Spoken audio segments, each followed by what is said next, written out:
what I wouldn't give for the wisdom of Solomon right now. I have prayed for it already. Lack of asking is not the issue. Life feels like a series of unanswerable questions. Is this safe? Is it wise? Is it fair? Who does this exclude? Whose needs does this meet? How do I create balance? Whose needs do I prioritize? How can I find a middle way? How can I manage risk? As a person, as a parent, as a pastor, what are the risks of not doing the thing? And how do they compare to the risks of doing the thing? And how worried should I be? How courageous should I be? I'll stop. It's probably unpleasant to hear already. And truthfully, those are most of the questions. They just repeat themselves a lot. Also, I think they're variations on the themes of everyone else's questions, maybe with a little bit more pressure on those making decisions for others or for groups. We are nearing 18 months of pandemic-based impossible decision-making. And I'm nearing 15 months of parent-based impossible decision-making, which has led to so much more respect for every other human who parents or offers caregiving. And I had respect already, but my respect has increased exponentially. I find myself thinking about presidents who wear the same thing every day or offload trivial decisions so they can keep their capacities for the important stuff. And I remember articles about how our decision-making capacities are finite. And I think about how incredibly overwhelming it has been to be in this new world where everything carries risk and every decision is bigger. And I want to be Solomon. I want to be blessed by God to be wise. I want God to give me a wise and discerning mind. I want to know what to do. And even as I say this, I realize that I have projected onto Solomon and onto his blessing from God a supernatural level of wisdom and discernment. I've read this story and assumed that Solomon always knew what to do and was always right when he decided, but I don't actually believe that because it would be superhuman. And if it were true, then the kingdom that Solomon reigned over would have likely lasted, say past Solomon, because he would have been able to fix the underlying issues and pick a good successor, which are not factually true. This means that the Bible has served for me as a very good inkblot test to realize that in the midst of incredible uncertainty, certainty would be superhuman or dangerous. This could also go to dangerous. I yearn to feel good about decisions, but that's not possible right now. I yearn to feel confident as I decide, but that isn't possible right now either. I yearn, truthfully, to pass my authority off to someone wiser, more prepared, and better read. But no one knows the struggles and questions I face quite like I do. So there's no one to pass them on to. John Wesley's 3 simple rules. First, do no harm, then do all the good you can, and stay in love with God, have never seemed so hard to work with. And to keep the challenging, more challenging, people judge each other on decisions. I can't remember the last time I had a conversation that didn't involve either someone who had to make a hard decision struggling with what is right, or someone who doesn't have to make decisions frustrated with the decisions that someone else made. I hear clergy and bosses worrying over safety procedures and balancing risk tolerance with the will of the body and the needs of the vulnerable. And then I hear people complaining about decisions from all sides at the same time. I am definitely not Solomon.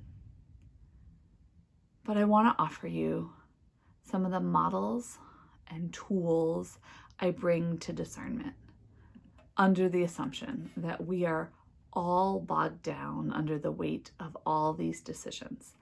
So welcome to a pragmatic sermon. In terms of the pandemic itself, I've been really grateful for an idea that I heard put concretely into words in the New York Times in June of 2020. This is a quote.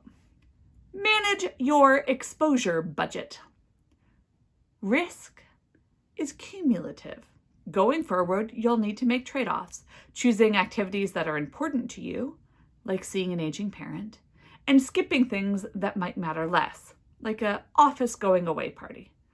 Think about managing virus risk just as you might manage a diet. If you want dessert, eat a little less for dinner. During a pandemic, every member of the household should manage their exposure budget. Think Weight Watchers points for virus risk. You spend very few budget points for low-risk choices like once-a-week grocery trips or exercising outdoors. You spend more budget points when you attend an indoor dinner party, or get a haircut, or go to the office. You blow your budget completely if you spend time in a crowd. And while now dated, this has been super helpful. I like to call it the risk budget. And because we all have different risk tolerance, we have different things we particularly value and need, our budgets are different. I hear from many families with kids that daycare or school are imperative to someone in the family's well-being, and so they do it. But then their risk budget is spent. I hear from others that going to work and being exposed to a whole lot of people is already an overextension of their risk budget. They fear bringing something home to their kids, so they don't do anything else. And I'm mentioning this right now because people without kids or other unvaccinated people in their household have had a pretty significant increase in risk tolerance with vaccines, and then aren't always seeing how carefully others are still managing their risk budgets. And for some in our community, that means not coming to worship, even outside, even masked, even distanced, because that tiny bit of increased exposure is more than the risk budget can handle. And this is not a fun thing, a risk budget. But it brings a model to something that would otherwise be simply incredibly overwhelming.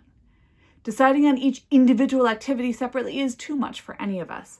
So a budget gives us a guideline with which to make decisions. And it reminds us that we're working with different budgets and different expenditures.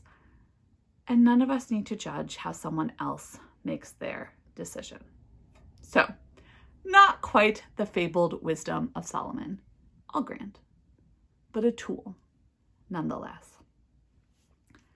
Another very simple tool is one I've mentioned before because I really believe in it. Daily Examine is a prayer process, and it's quite simple. You center yourself, ask for God's help, review the past 24 hours, identify when you felt most alive and connected with love, identify when you felt most disconnected from life and love, thank God for the best and the worst and everything in between, and then either share that information with another person or write it down. It is entirely too easy to zombie our way through life, especially in these surreal pandemic times.